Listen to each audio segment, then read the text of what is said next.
जी, good morning girls. हमने जो tensors का रिमेनिंग पार्ट करना है वो मैं आप लोगों के साथ डिस्कस करने जा रही हूँ, थोड़ा पार्ट इस वीडियो के थ्रू। सबसे पहले हमने इस वीडियो में जो मैं आपके साथ डिस्कस कर रही हूँ वो है आपका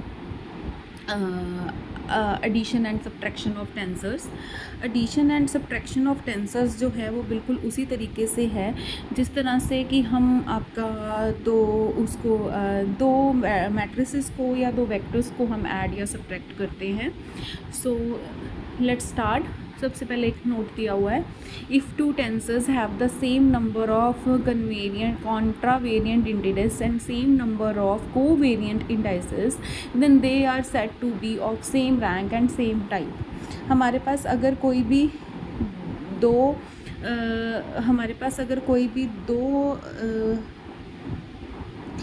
टेंसर्स हैं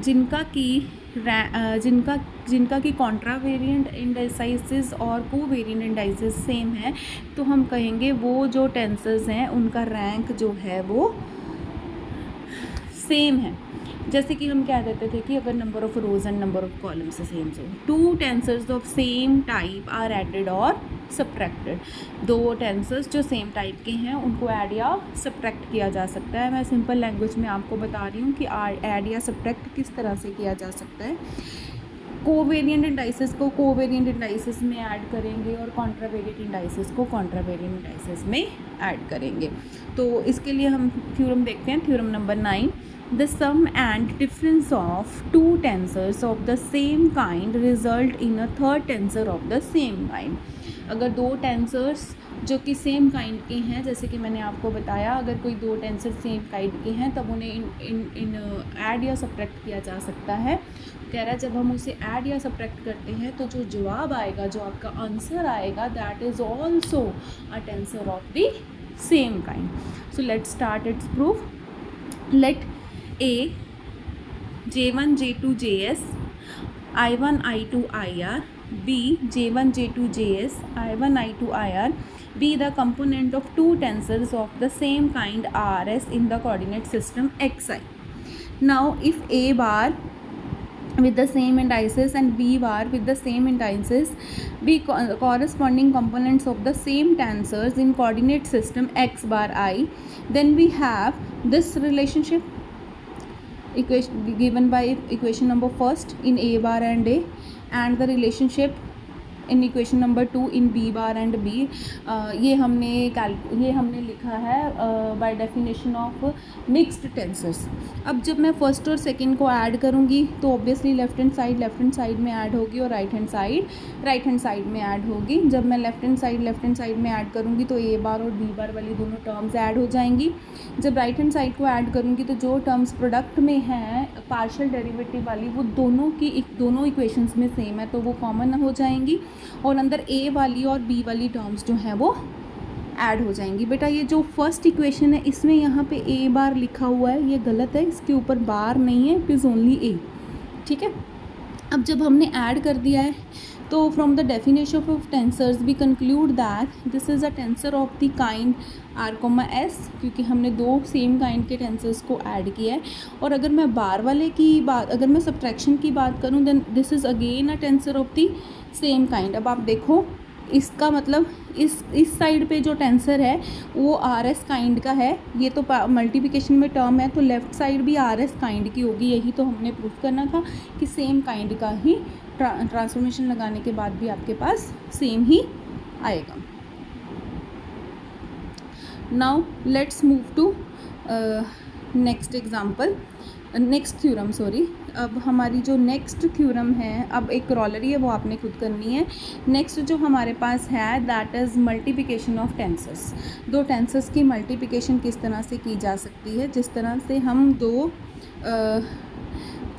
हम दो वेक्टर्स की मल्टीप्लिकेशन करते थे उसके दो तरीके थे, डॉट प्रोडक्ट और क्रॉस प्रोडक्ट। दो मैट्रिसेस की मल्टीप्लिकेशन करते थे उसका एक फंडा होता था कि दो मैट्रिसेस की अगर मल्टीप्लिकेशन कर रहे हैं तो फर्स्ट वाला जो मैट्रिक्स है that is of the form m cross n and second one is of the form n cross p। तो जो आपका रिजल्ट आएगा that is of the form m cross P. उसी तरह से जो मल्टीप्लिकेशन है उसमें यहाँ पे भी कुछ आपका ध्यान रखने के लायक जो है वो मैं आपके साथ डिस्कस करने जा रही हूँ। If A is a tensor of the type R S and be a tensor of the type P Q, then their product is denoted by AB and it is a tensor of the type R plus P comma S plus Q.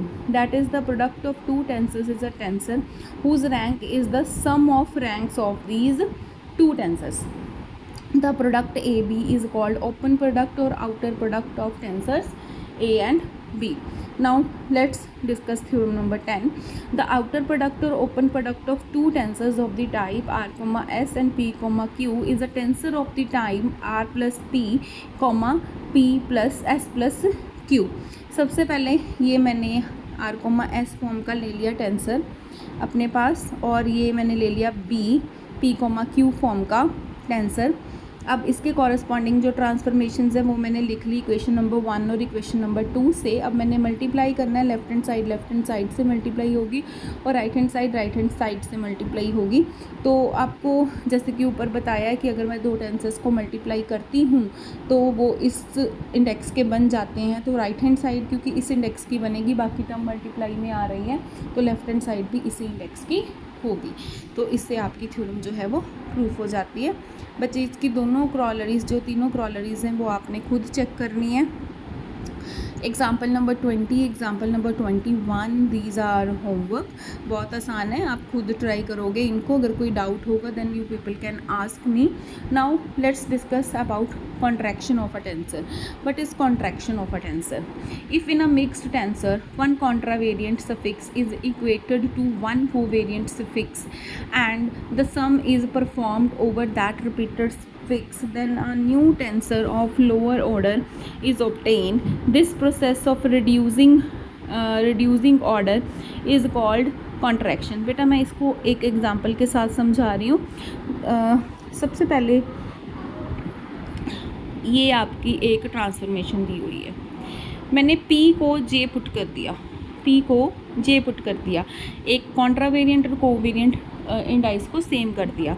जब मैंने P को J put किया तो right hand side पे जो multiplication वाली terms हैं उसमें आपकी जो हमारे पास जो टर्म है A ओवर J आ जाएगी और एक टर्म आ जाएगी J ओवर बीटा, जिससे कि जो आपके पास एंड में बचेगा that is of the kind this curly X bar I over curly X alpha और delta beta alpha. Curly X alpha over curly X beta बच जाएगा एक आपके पास, क्योंकि J वाली टर्म्स कैंसिल हो जाएंगी। अब ऐसी टर्म जो होती है that is the chronic delta. ये 1 होगी अगर अल्फ़ा बीटा के बराबर है और 0 होगी अगर अल्फ़ा बीटा के बराबर नहीं है। इसका मतलब ये समीशन सिर्फ तभी सर्वाइव करेगी, ये प्रोडक्ट सिर्फ तभी सर्वाइव करेगी जब अल्फ़ा बीटा के बराबर होगा।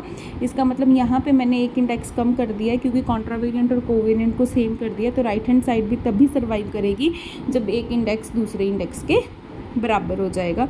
दो इंडेक्स जो है A जो है वो बीटा के बराबर आ जाएगा, sorry it is not alpha it is A जो है वो बीटा के बराबर आ जाएगा, यानी कि दोनों साइड से एक एक इंडेक्स जो है वो ख़त्म हो जाएगा। Now let's move to next theorem.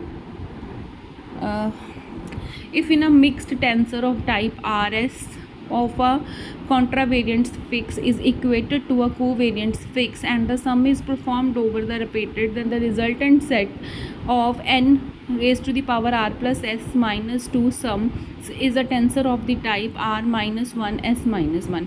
सबसे पहले मैंने r, s टाइप का एक मिक्स्ड टेंसर ले लिया, उस पर ट्रांसफॉर्मेशन लगाई। ट्रांसफॉर्मेशन लगाने के बाद जो मेरा I1 था उसको मैंने J2 के इक्वल कर दिया। I1 को J2 के इक्वल किया। जब मैंने I1 को J2 के इक्वल किया तो आपकी दोनों तरफ से एक इंडेक्स जो है वो डिनोमिनेटर और डिनोमिनेटर में से ख़त्म हो जाएगी, तो r minus 1 s minus 1 form का रह गया। So whose components are n raise to the power r minus 1 plus s minus 1 इतने कंपोनेंट्स होंगे, यानी कि r plus s minus 2 components होंगे। थ्योरम बड़ी आसान है, जब पढ़ोगे तो आसानी से हो जाएगी। Next is the quotient law. We generally verify if a given set of functions satisfy the law of transformation of tensors in order to prove that this set of functions constitute a tensor. This method of verification sometimes involves complicated calculations, and in order to avoid it, simpler test known as quotient law is applied, which is given by the following theorem. Quotient law क्या है? Basically एक law है जिससे आप जज कर सकते हो कि जो आपको सेट ऑफ सच मेंबर्स दिया हुआ है वो जो है वो एक टेंसर्स की फैमिली को बिलोंग कर रहा है या नहीं करना। तो इसको उन्होंने एक थ्योरम के रूप में दिया है which is called quotient theorem. उस थ्योरम को करने से पहले हमें ज़रूरी है कि हम इनर प्रोडक्ट टेंसर की डेफिनेशन कर लें। If in a outer product of two tensors a contraction is carried out by equating a contravariant suffix of one of these tensors of a covariant suffix of the other, then the resulting quantity is known as scalar और inner product और of the two tensors. The inner product of two tensors A and B is noted by A dot B and is a tensor. This process of forming inner product is called inner multiplication. कह रहा है जब outer product करते हैं दो tensors की जिसमें हम एक कॉन्ट्रावेरिएंट स्पिक्स को कोवेरिएंट स्पिक्स से कंपेयर करते हैं, देन द रिजल्टिंग क्वांटिटी जो हमारे पास आती है दैट इज़ कॉल्ड स्केलर और inner product quantity and it is denoted by A dot B, जो हमने ऊपर प्रोडक्ट डिस्कस की है। Now the inner product of a contravariant and covariant tensors is also called dot product और scalar product. The inner product of tensors is associative और multiplicative. So let's start quotient law. A set of functions whose inner product with an arbitrary vector is tensor itself is a tensor. एक ऐसे vectors का एक ऐसे functions का set अगर उन्हें किसी वेक्टर्स के साथ मल्टीप्लाई किया जाए तो अगेन एक टेंसर आ जाए तो हम कहेंगे कि वो एक वो फंक्शन जो है टेंसर है। सबसे पहले मैंने सेट ऑफ फंक्शंस ले लिया जिसमें I J's and K's take value 1 to n in the coordinate system. बेटा ये सेट है बिकॉज आई जो आपका के है वो वेरी कर रहा है, जो आपका आई है वो भी आपका वेरी कर रहा है। I's and k's sorry r's and k's आएगा, यहाँ पे आपका आएगा आर्स। जो आई के पैर में जो आपको इंडेक्स दिया हुआ है वो ऊपर मतलब ऊपर वाले इंडेक्स जो है वो भी 1 से लेके n तक हो सकते हैं, नीचे वाले भी 1 से लेके n तक हो सकते हैं। तो अब वो क्या कह रहा है, the inner product of two vectors a and b they have consider is a tensor, we to show that this is a tensor. अब transforming the coordinates into x bar i। अब x बार i में coordinates को जब वो transfer कर रहा है तो वो कह रहा है this divide multiplied by this, suppose this is equal to this, where B K is equal to this thing जो हम करते हैं। तो उन्होंने इस तरह से इसको ट्रांसफ़र कर दिया। बेटा ये मैं आपको थ्योरम जो है ये लिख के भेजती हूँ, थोड़ी सी आपको डिफ़िकल्ट हो जाएगी, आप इससे पीछे वाला सारा पार्ट देख लीजिए एक बारी, और जो नेक्स्ट वीडियो होगी उसमें हम सिर्फ ये थ्योरम कंसीडर करेंगे। Okay, thank you girls.